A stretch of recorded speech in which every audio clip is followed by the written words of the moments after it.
Hai adik-adik, selamat hari minggu semua. Apa kabar? Semua sehat? Semua sudah makan? Nah adik-adik, hari ini kita akan beribadah bersama dengan teman-teman kita yang lain. Tapi kita harus beribadah di rumah masing-masing.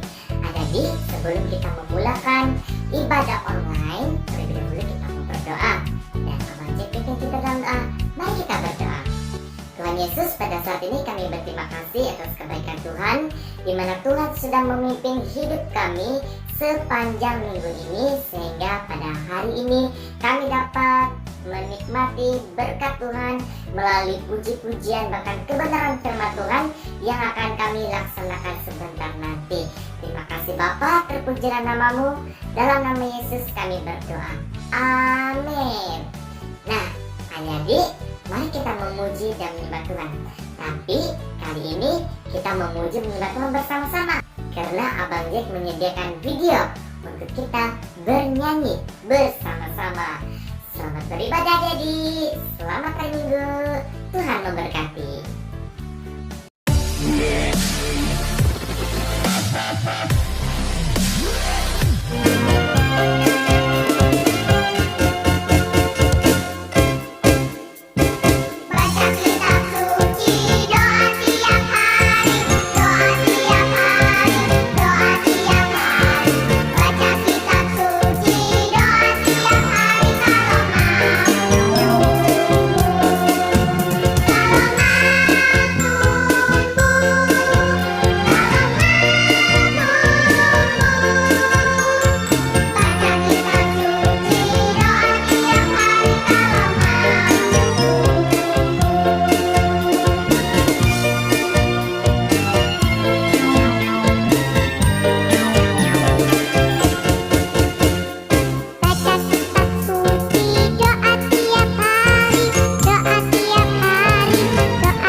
Allah memiliki pekerjaan untuk Yunus, tetapi Yunus sebaliknya tidak menginginkannya.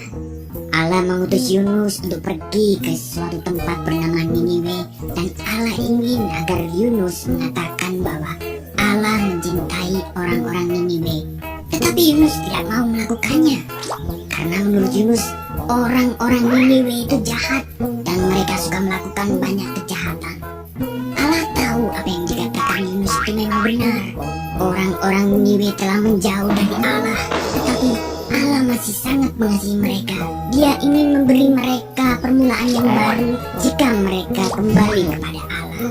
Ia akan mengampuni dosa mereka yang begitu banyak. Namun Yunus menolak untuk pergi karena pikirnya mereka adalah orang yang jahat yang tidak pantas untuk diampuni.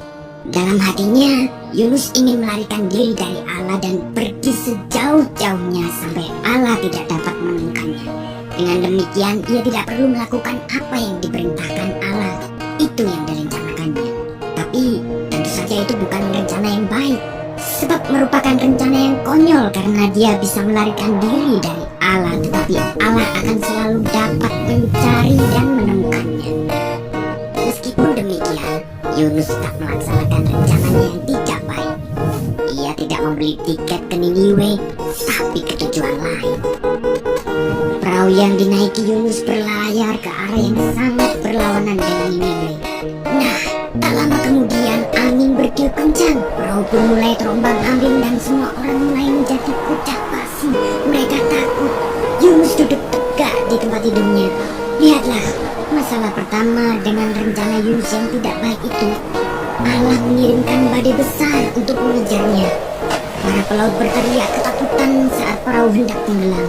Mereka mulai membuang segala sesuatu ke laut, koper, makanan, apapun yang bisa mereka temukan. Yunus mulai tersadar bahwa badai itu datang karena kesalahannya. Dia meminta para pelaut untuk melemparkannya ke dalam laut agar badai berhenti. Mendengar itu, para pelaut merasa tidak yakin. Yunus bersikeras bahwa itu satu-satunya cara agar mereka bisa selamat. Tak lama setelah Yunus menghantam air, gelombang laut pun menjadi tenang. Angin mereda dan badai berhenti. Saat itu Yunus menganggap semuanya telah berakhir. Dia tahu bahwa dia pasti akan tenggelam. Tetapi Tuhan mengirim seekor ikan besar untuk menyelamatkannya. Ikan tersebut menelan Yunus hidup-hidup dengan sekali telan. Dalam kegelapan yang seperti kuburan itu, dia mencium bau busuk makanan dan merasa rumput laut yang berlendir. Segeralah ia tahu bahwa ia belum mati. Dia berada di dalam perut ikan yang besar. Selama 3 hari penuh Yunus duduk di sana dalam kegelapan. Ia menghabiskan banyak waktu untuk berpikir. Ia mulai menyadari rencananya yang sangat konyol.